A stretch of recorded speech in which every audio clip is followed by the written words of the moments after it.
Okay, so one of the first things we need to do is remove our wheel.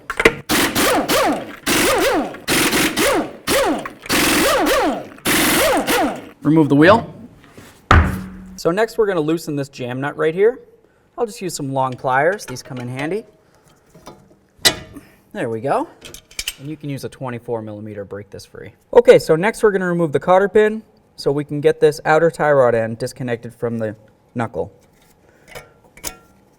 Now we're going to remove this nut, 18mm. So next we're going to hit right on this knuckle and try to separate the tie rod from the knuckle.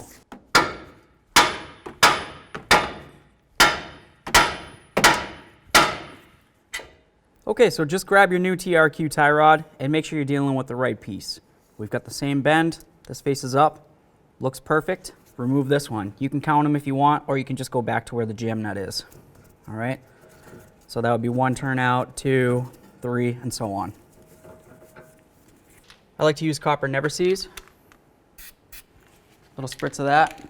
It's going to help the alignment professional in the end. Put this back on, and when we end, we need to end with this facing up. There it is. Get this off of here, we can move along. Okay, so let's get our outer tie rod end stud back up into the knuckle.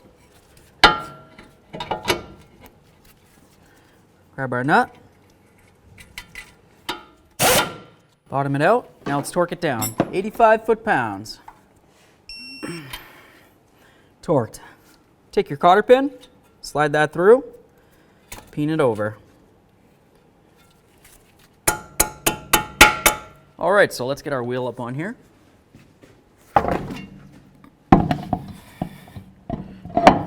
Start a couple of these lug nuts so the wheel can definitely not fall off and potentially hurt us. We'll get all these on and bottom them out, and then we'll torque them to manufacturer's specification.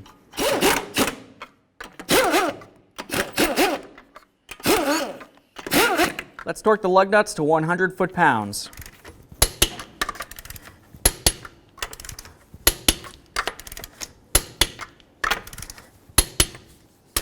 Torqued.